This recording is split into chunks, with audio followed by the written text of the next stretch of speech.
food services starting. And if you can kindly take your seats, we'll get the program started.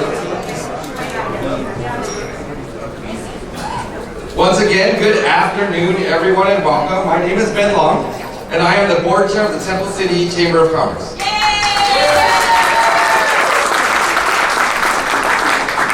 I'd like to welcome you all today to the 2025 State of Public Safety in San Gabriel Valley. Today's event is hosted by the Temple City Chamber of Commerce and sponsored by the Association for Los Angeles Deputy Sheriffs,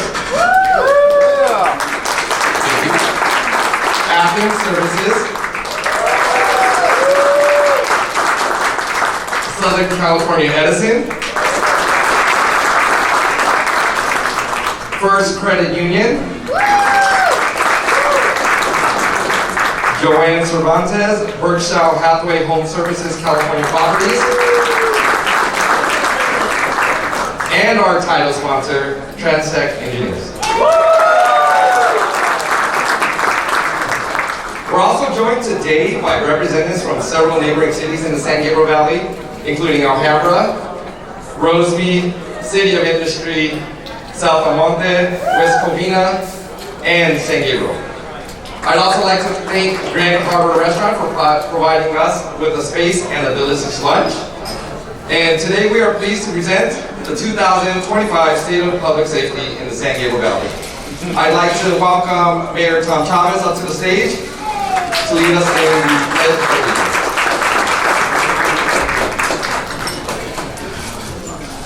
Thank you, Ben. So, public announcement. If you're parked in the 90-minute parking spot, don't worry, you won't get a ticket. And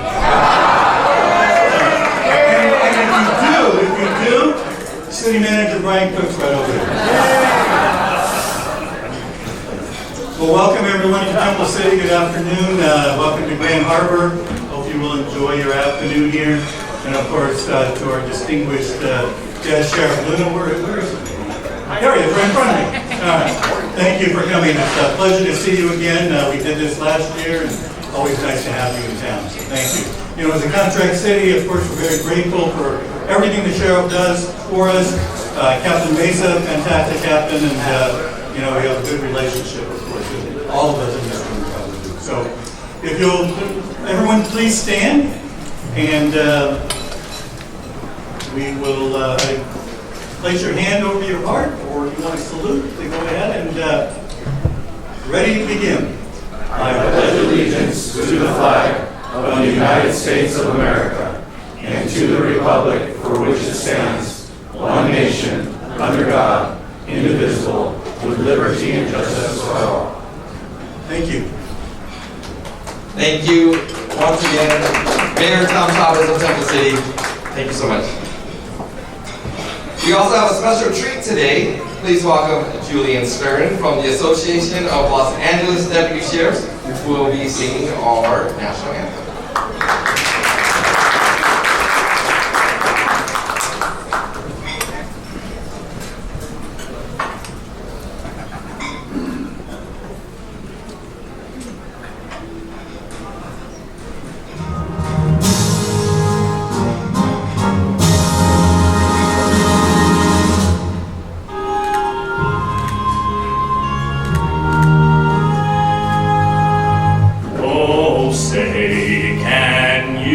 See by the dawn's early light what so proudly we hailed at the twilight's last gleaming, whose broad stripes and bright stars through the perilous fight o'er the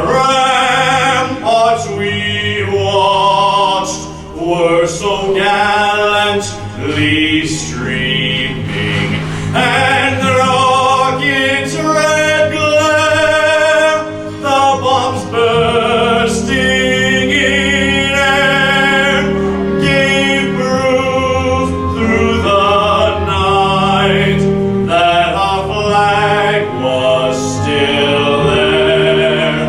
Oh, say does that star-spangled banner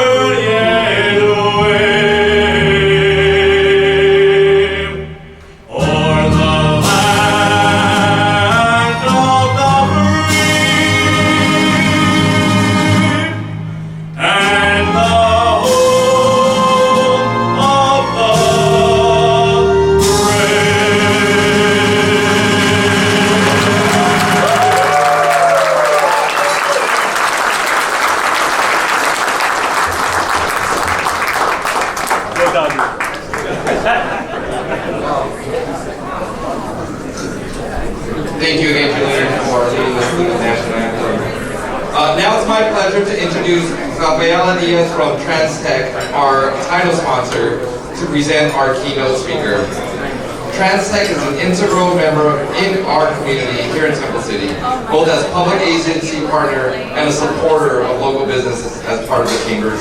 So let's welcome Rafaela to the stage.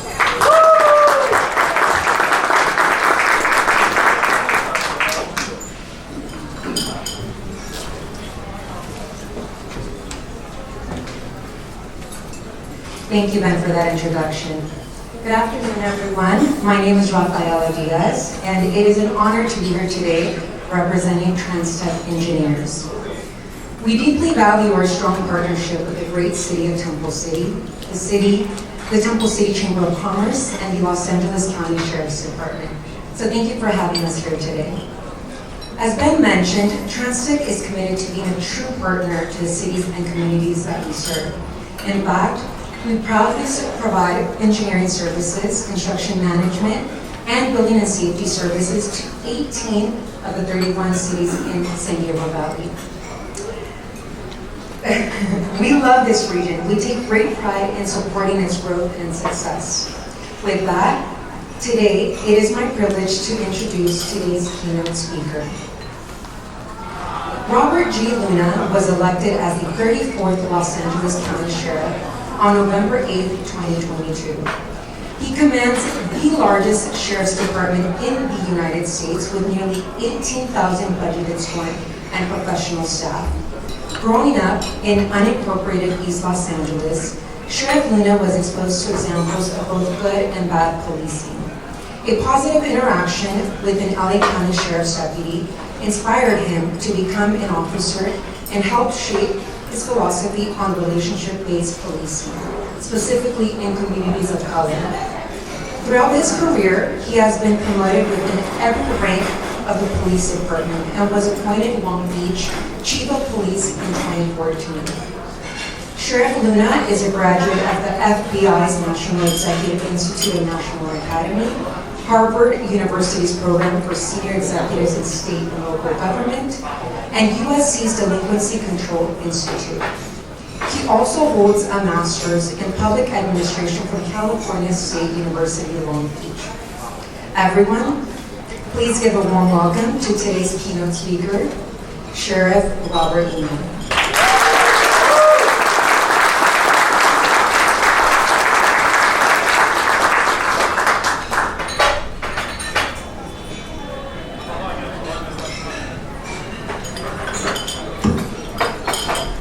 Well, good afternoon. I think it's good afternoon, right? Well, it's an absolute pleasure to be here, and thank you for the introduction. I appreciate that. I also appreciate the applause, but I do want to take a minute, if you could bear with me. I want everybody in this room who is a deputy sheriff or a police officer to please stand. Please.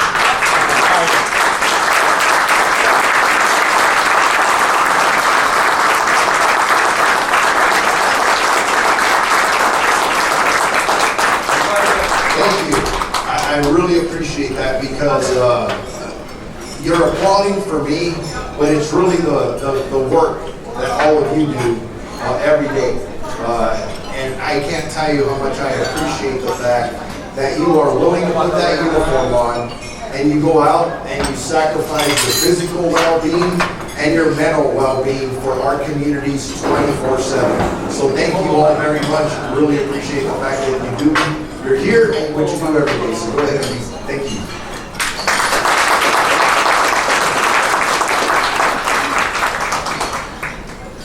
I think you saw him. I visited the station at Temple across the street before I came over here. Captain George Mesa, thank you for your leadership in this area.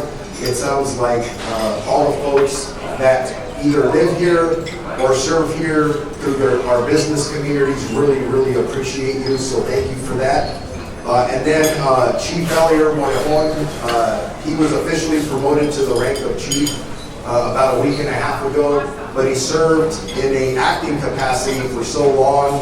Thank you for what you do, and I can tell you, this community expects a lot out of us, and specifically you, so I'm sure they're going to be looking forward to working with you hand in hand, so thank you.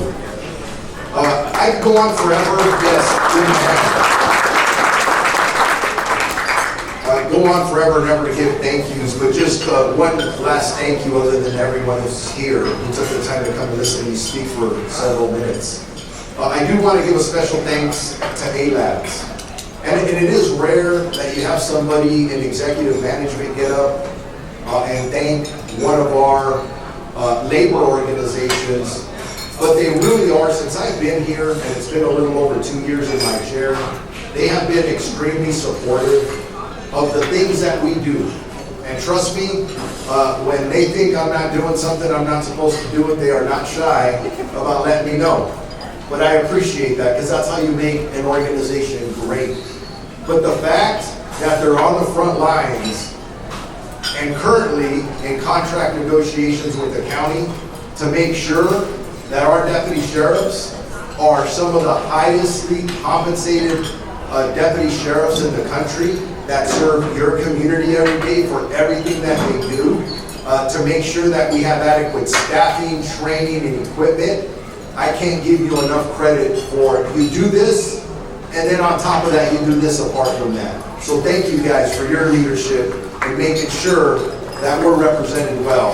Really, really appreciate that. So what I'm going to do is I'm going to touch on a couple of items, probably at a high level, and I believe part of this is for giving you an opportunity to ask questions of me, of things that are in your mind that maybe I did not cover. So I want to make sure that we engage in that very productive part of the conversation. But I will start off by saying that ending in 2024, Part 1 crime, which is inclusive of both violent crime and property crime, we're down countywide by minus 1.86%.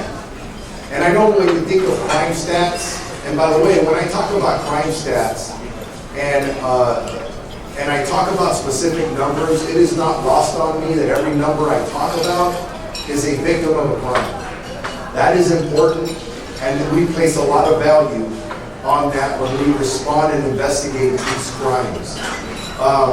But I want you to know that within that Part 1 crime reduction, we had a violent crime reduction of 3.6%, which also included a reduction in murders by about 13%, and then property crime was down about 1.56%. That property reduction is somewhat significant for us because last year we looked at our crime stats, and just like when you look at data, you're looking at what drives Part 1 crime.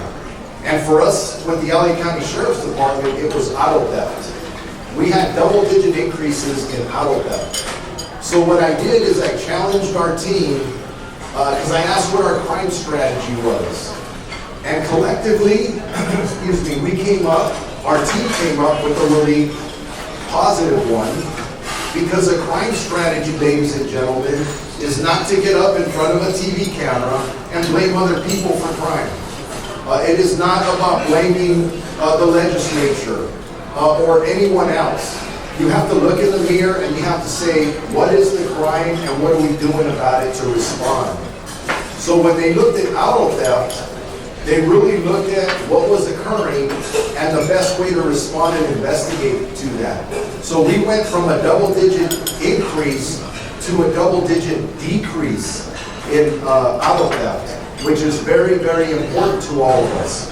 And there were trends that were going across the nation, or national trends, that we had to pay specific attention to. So I'm just giving a lot of credit to all the deputies that were involved in the crime strategy unit to help us accomplish that reduction. Something else we really focused on in the last year and a half was organized retail theft. I'm happy to report that through the very hard work of our deputy sheriffs and detectives, in the last year and a half, we've made a total of 1,007 arrests. 751 of those were felonies, 256 were misdemeanors, and we recovered approximately $32 million in recovered loss. That is the work of your Los Angeles County deputies. But I want to emphasize that we did work in partnership with other agencies. We work collectively to communicate and coordinate with members of the Los Angeles Police Departments. There are several police chiefs here from different agencies in Los Angeles County. We work with them, California Highway Patrol, so we're working very hard. And I just want to lay out one example. Not only were we arresting individuals that you see in these troubling videos who run into stores, grab items, and take off, but our folks were smart enough to really look at the entire chain of events. And what I mean by that is who's buying, who's selling, where is this stuff going? And to give you an example, we had a smoke shop up in the city of Santa Clarita that was victimized by some of these individuals. We ended up catching them. They were a couple of local gang members, and what we found is that an owner of a smoke shop in another city recruited them to go steal from that smoke shop so that he can enhance his profits. Those are the kind of issues that our men and women have investigated, identified, and just as importantly, prosecuted. So please know that we're working on those type of items.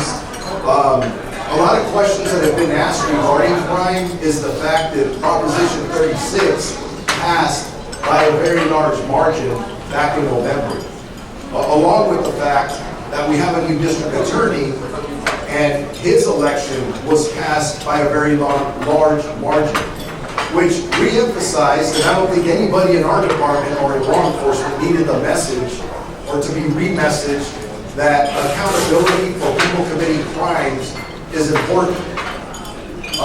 But for us as we move forward, please know that in our department, and I'm sure I can speak for the fellow police chiefs that are in the room, that if there's a crime that's committed, whether it's to your home or business, that you need to call us and we will respond, we will investigate, and we'll try and get to the bottom of it. Now, the information you give up front is very important because we need to gather certain information before we send our deputies to these calls. And if it does meet the criteria, we will. But the days of somebody maybe telling you that we're not going to take that report because the crime will not be prosecuted are behind us. That shouldn't be happening. If it does, you got to let us know. The department has very clear expectations, our department does, about not doing that, and that is important. There's a lot of things going on with crime. I think a lot of them good, other than the fact it's crime. But in relation to transit safety, I just want to mention a couple of things that the Metro Board made a policy decision to go out and basically hire their own police department, put in place their own police department. And I was against that as the sheriff. I think that LAPD, us, and Long Beach PD, we're doing a very good job of trying to keep traffic or crime down. But it's very important, and this is where I tell you that policy matters. When I became sheriff, I was testifying before the Metro Board to make sure that they knew that our deputy sheriffs were doing a really good job on the Metro. But obviously there was a lot of negative stories about specifically violent crime that was occurring. When I got my transportation services deputies in a room and I said, hey, how do we reduce crime? Because our best ideas come from the folks that work on the street. And you know what they told me? They said, Sheriff, if we can get the Metro Board to change their policy that basically says that we will go back to enforcing fare evasion, meaning that we don't let people ride for free, that will change the direction that crime is going. So as I testified in front of the Metro Board, I told them that I recommended that we go back to doing some kind of fare evasion type enforcement. Believe it or not, these last couple of months, if you've seen some of their press releases, they are now running pilot programs that are not allowing people to ride the system for free. And guess what happened? Crime started to go down. Our deputies, our police officers were ready. And that's what we can't ignore our men and women on the street and the advice they're giving us, because they see it firsthand.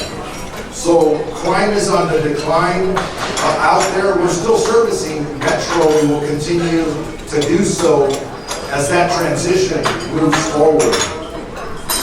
Earlier, I asked our employees to stand up, and thank you for applauding them. When we talk about some of the great work they do, one of the many reasons I'm very proud of them is because specifically for the LA County Sheriff's Department, I cannot tell you how, one, understaffed they are. I currently have well over 1,400 openings for deputy sheriffs. The lack of equipment and the lack of technology that they operate under. But yet they go out there, the crime numbers I gave you, that's them doing the work. Without all the people that they need, without the equipment and technology that they need. But please know that I continue to fight, both for staffing, and I'm working with the board. It makes a big difference when you're working with the board to try and achieve some of these accomplishments. So I have received approval in the last year and a half to hire more deputy sheriff classes, which is a good thing for us. So our recruiting is starting to inch up. That's a good sign, but I cannot talk about recruiting without talking about retention. And this is where I'm trying to work with the board and communicating to anybody who will listen, that in order to retain employees in a very competitive law enforcement market, that we have to do whatever we can to retain the employees that we have. So that message from me will continue, and will be coming out to all of you as partners to help us support our deputy sheriffs in these challenging and engaging conversations. So there'll be more to come on that. Won't get into too much detail. But when I came in and I give you an example about technology, our computer-aided dispatch system is 38 years old. It's now 39 years old.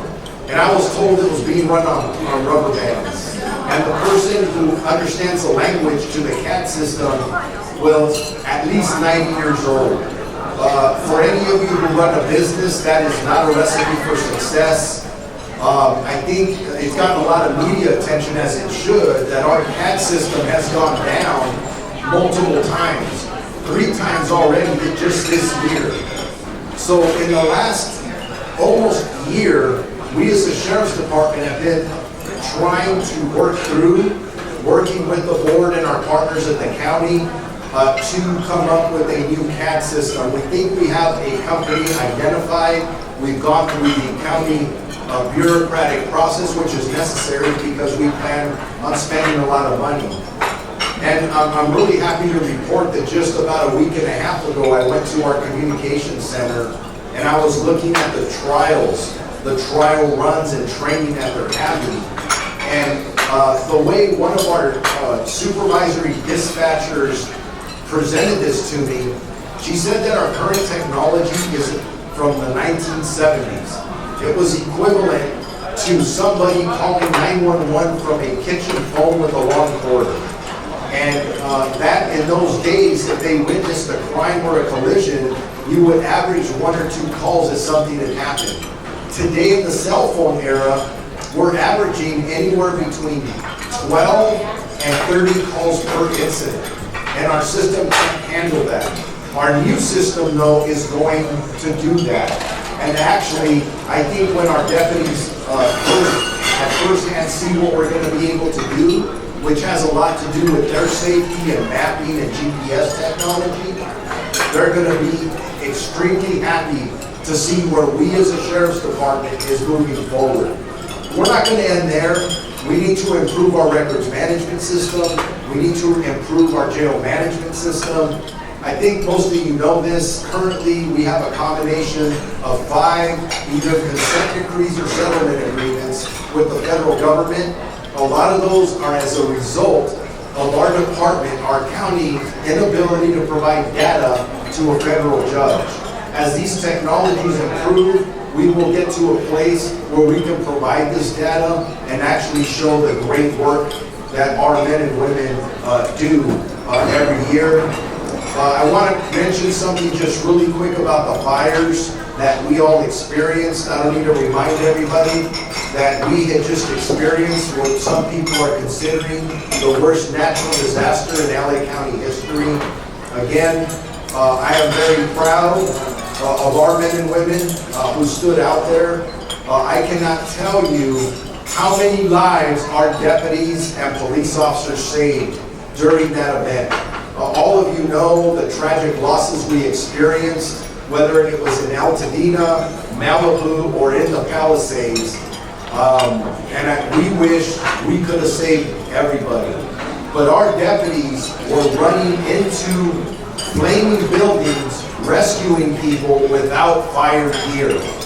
Our partners at ALAX did bring forward to us a proposal where in the future we would equip our deputies with better equipment so when we're doing evacuations that we can do whatever we can to keep them safe. But whether they had equipment or not, our deputies never hesitated. That's the message to you. They ran in, they did exactly what they were supposed to do it, and they did it under extremely difficult circumstances. And I do want to clarify something, and I love our brothers and sisters in the fire department, and they did very, very well. But when you hear multiple press conferences and you hear, we would like to thank the heroic firefighters, which is true. And we want to thank the first responders. And I would always sit there and I'm wondering, who are the first responders? Not too many people were calling out deputy sheriffs or police officers.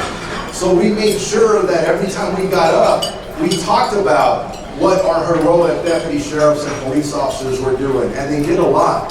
Whether they worked for the Los Angeles County Sheriff's Department, the Los Angeles Police Department, Pasadena, I go on and on. Everybody that was out there doing work, just amazing work. Don't forget about them as everybody's being thanked about the great work that we're doing.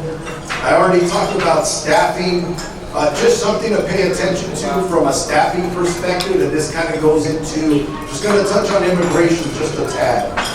I don't know if most of you are aware of this, but currently the Los Angeles County Sheriff's Department has hired 33 what we call dreamers, people that were under the DREAM Act.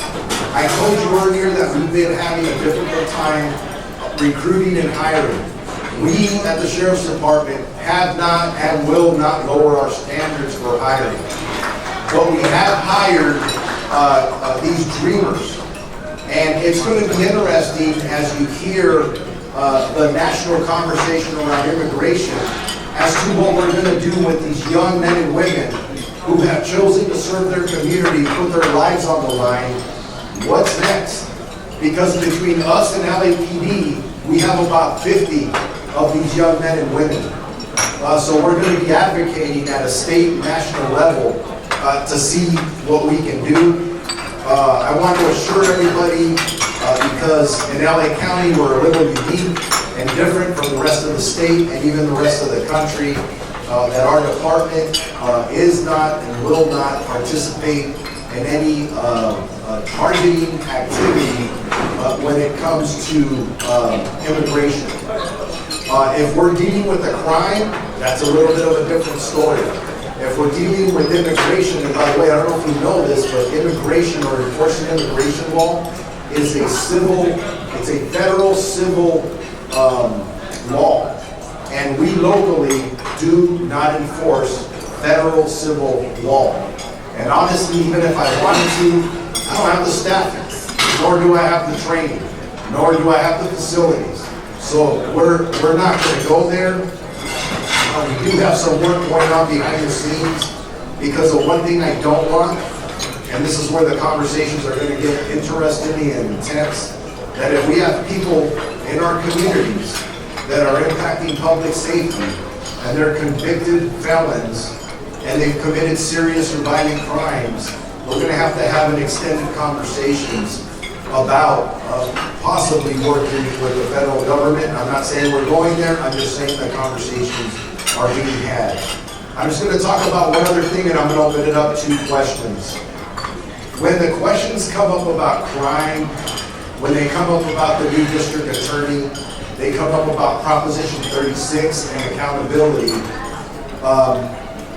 As most of you are aware, I am in charge of the LA County Jail system. We right now, our daily average inmate population is hovering at about 12,600. That changes and fluctuates every day. Out of that population, about 47% are mentally ill. We at the Los Angeles County Sheriff's Department, by default, have the largest mental health institution in the country. They're not there because they're mentally ill. They're there because they committed a crime, and generally a judge has remanded them to court. So, as we look at, for example, Proposition 36, our numbers in the jail are starting to go up. And what's interesting is when you start breaking down that population, about half of those are mentally ill. So we're actually now starting to take even more mentally ill folks.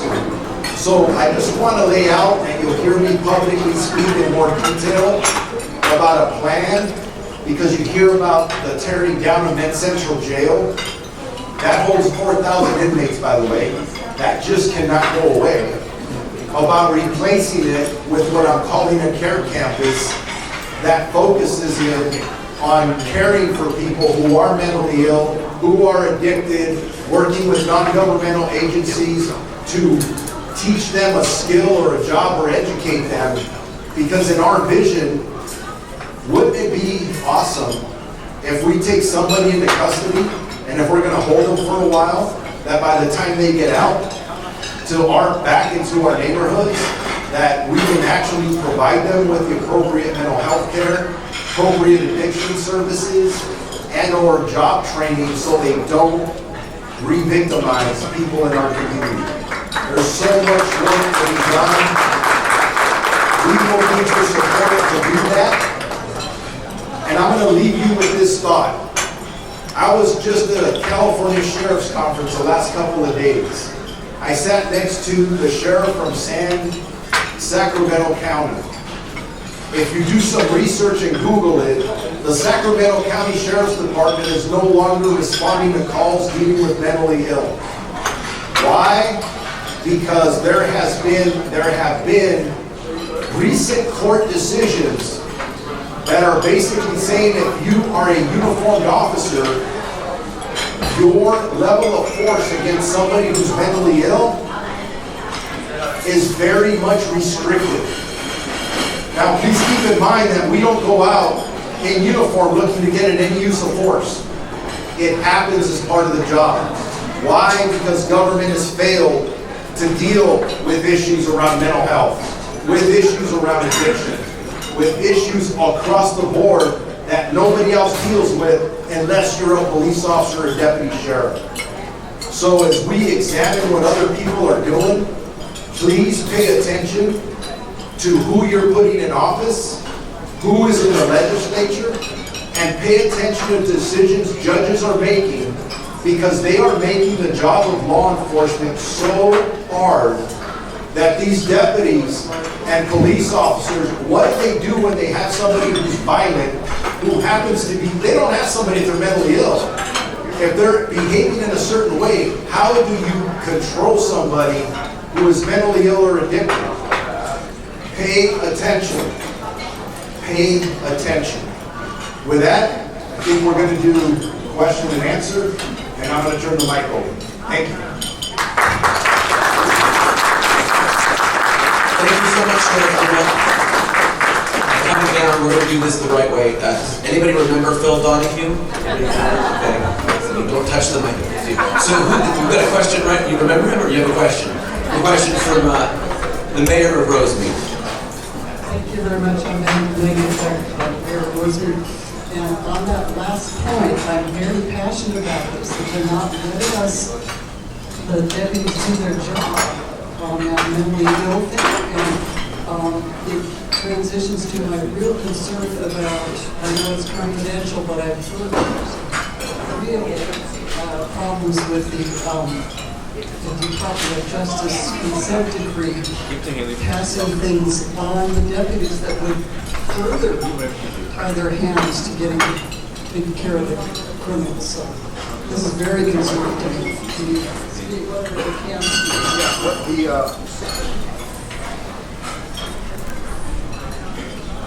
Testing. I know how to operate a mic. I just flipped the switch up and it works now. So the question on the floor is that I talked about the fact. Maybe I don't know how to work the mic.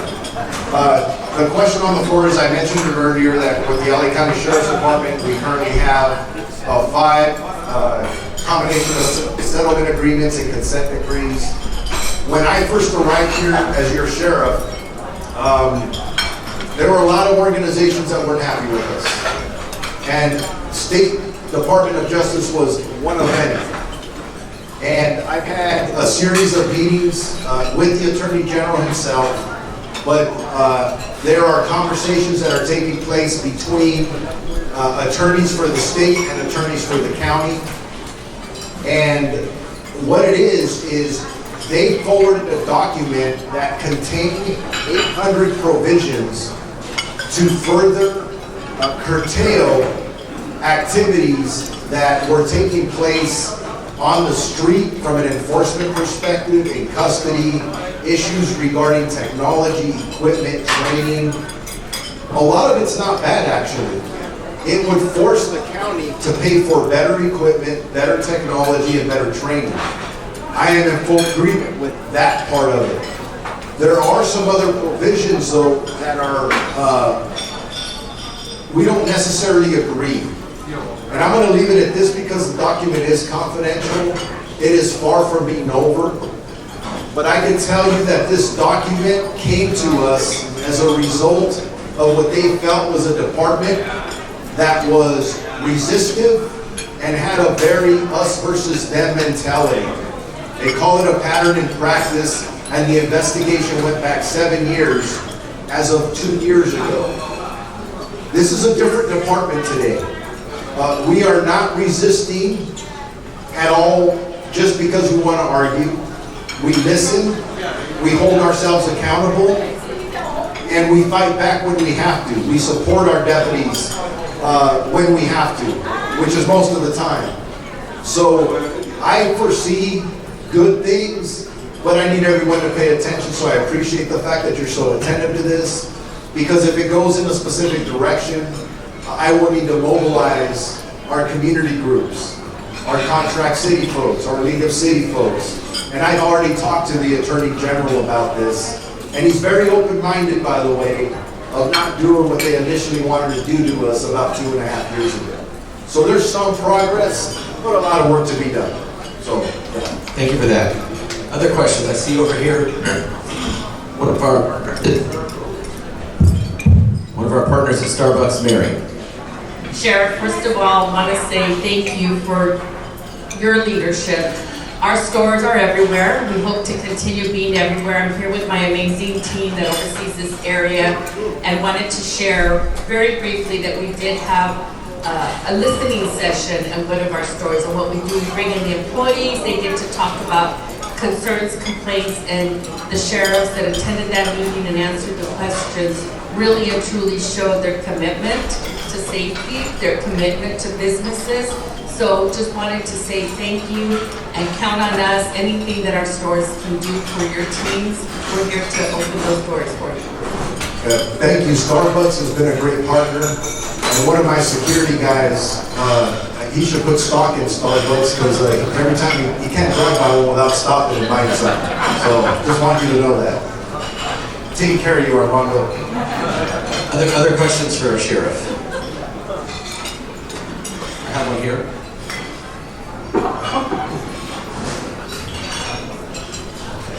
Hey, by the way, while we're waiting, I just want to clarify something.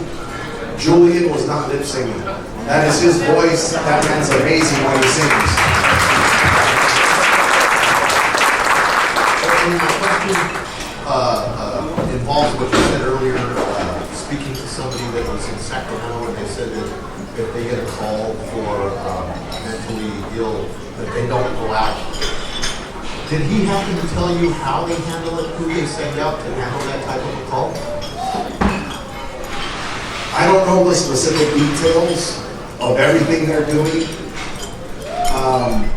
But just to add a little bit more to that, if they're, the way he described it, and this is secondhand, right? I'm not speaking for him.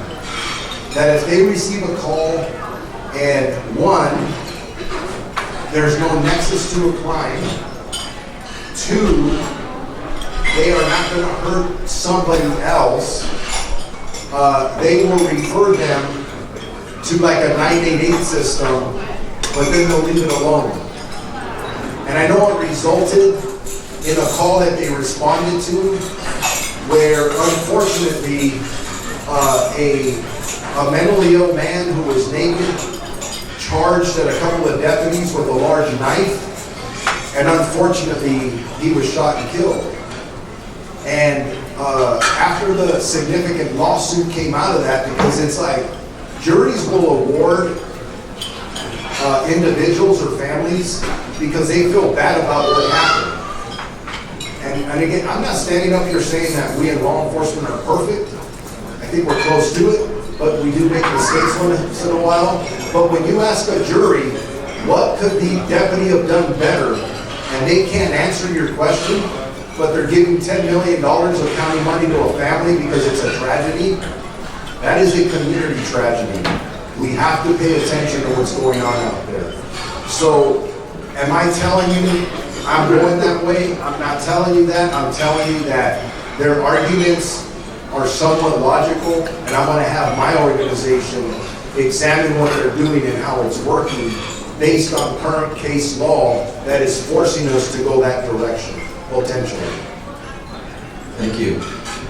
Other questions? I see one over here, but as I walk over, I'm going to ask a question on behalf. I see a number of my colleagues from other chambers of commerce or business associations, from industry and Rosemead and other communities. How can businesses really support the work of the Sheriff's Department? What can we do? Is it advocacy at the state level or federal level? Is it working hand in hand with the stations, the local deputies? What do you recommend business organizations and the business community do to support the sheriffs? Answer was E, all of the above. You just gave all the answers, but more specifically, it really starts on a personal level. I cannot tell you how much it means to our employees, whether they're deputy sheriffs or police officers, when you just say hello and thank you for what you're doing. Because a lot of the people we encounter aren't always the most positive people. And when we hear things, a lot of our younger deputies, they pay attention to like social media. I personally don't, because I'd go nuts if I did. Those aren't generally the people supporting our employees. And it's very important, not only for the deputies that are serving out there in the community or behind closed doors, but what we often forget is the families that send them to work. When they're seeing things or hearing things, they're more afraid of sending their husbands, wives, fathers, mothers to work. So whatever we can do in those capacities to help out. When I was talking to Captain Mesa earlier, he wanted me to make sure, and George, you probably thought I forgot, to mention that during the fires, this community here, they had so much food so much support coming into their stations. That message to those deputies is people care about me. They care about the job that I'm doing, and that is important.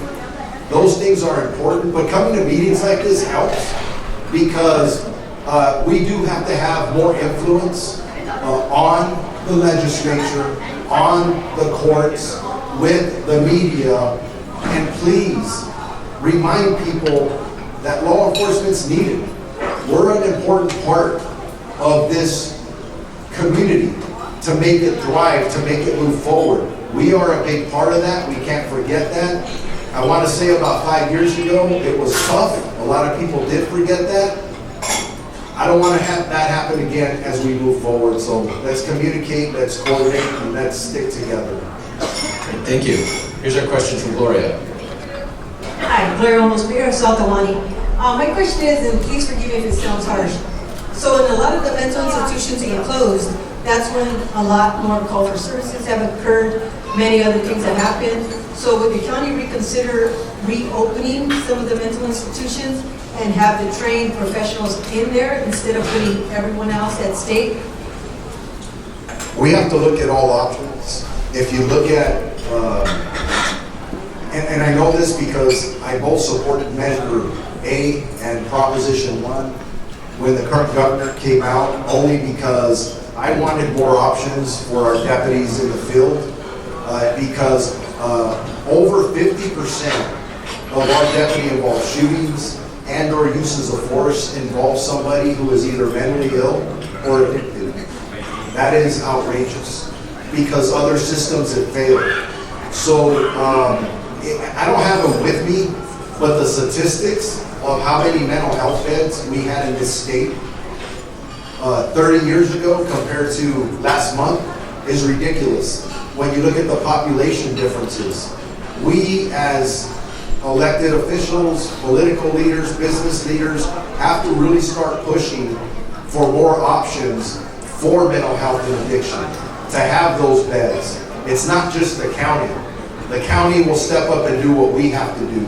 This is why I'm going to push this Care Campus concept, because that won't only be the way I envision it, not just the sheriff's proposal or an effort. It will be the efforts of LA County Mental Health, LA County Health, and other private partners to make sure we're working together to make sure that when you have somebody on the corner that has their pants around their ankles and they're obviously mentally ill, that it's not the deputy sheriffs or police officers who are responding to that, but some kind of a mental health team that has a lot more experience in dealing with that and then handle it a different way. So that's what I foresee in the future. But the need is definitely there. I will not argue with that. County and state. Well, I'm going to close off questions there. I just want to extend an extremely proud thanks to Sheriff Luna for joining us in our community today. On behalf of the Temple City Chamber and all our partners in the city of Temple City, in the school district, and all our partners around the region, we appreciate you spending this time with us. This is 2 for 2. We came last year, we were in the Women's Club, we expanded into this amazing space, and hope you'll see you again next year as we continue this tradition of collaboration and working together to keep our communities safer, and as you said, help them thrive. Please round of applause for our sheriff. Thank you.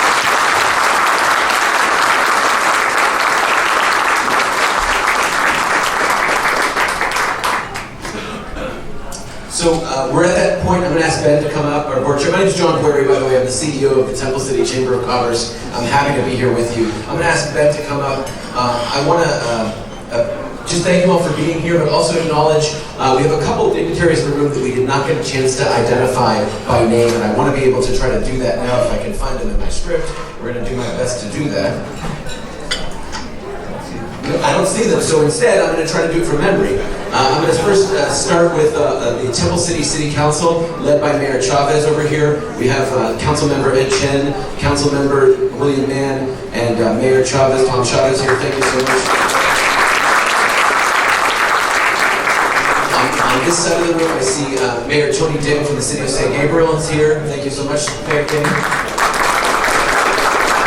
We heard her earlier, but Mayor Clark, Maggie Clark from the City of Roseville is here. Thank you for joining us. Now I'm going to rely on my friends in the audience of other electeds that I can't see by sight. And Councilmember Ali Cantos from West Covina, who's back to me, so I can see him.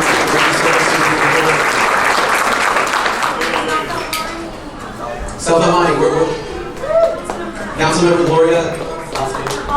Alder, thank you. Mayor Olmos, we have new Councilman Rudy Ubarkis, Councilman Manny Acosta, and our city manager Nate Solis from South Dakota. Thank you so much for being here.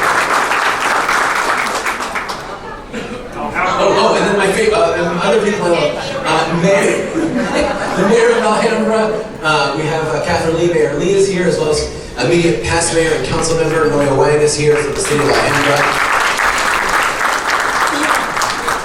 We have Field Representative Christy Matsadera Yi from Congressman Gilbert Cisneros' office is here.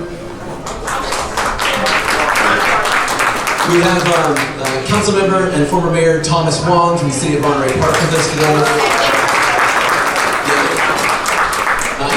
He had to leave, but Councilmember Herrera from city of San Gabriel was here. I did, Tony. Okay. This is from memory, folks. We're seeing. And everybody else, thank you so much for being here. Here we go. Camille Helmsworth, field representative from Assemblymember Michelle Rodriguez of the 53rd District. Thank you so much for being here.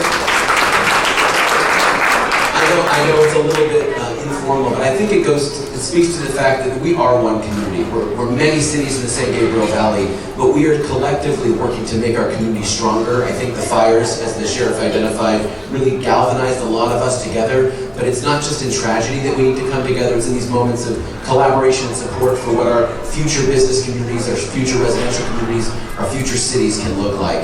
And so I appreciate all of you being here on behalf of my board and our partners at the city. We thank you for joining us. You don't have to leave. I told this table over here they weren't allowed to leave until they ate everything that was provided for me. That's not the rule for everybody, but that table in the corner for sure. Please stay, enjoy yourself. Please let us know if you have anything we can do with you, and we invite you to continue to participate in your local chamber, because I know we have people from everywhere, but also if you're here in Temple City, we are launching our Summer Night Bites program in June. Please come back and taste some of the amazing restaurants across Temple City that support our small businesses and our school district as well. And then once again, Ben's going to thank our sponsors. And thank you again all of our sponsors, TransTech, Athens Services, ABS, Southern California Edison, First City Credit Union, I apologize, Joanne Cervantes, Berkshire Hathaway, Home Services, California Partners. Thank you so much.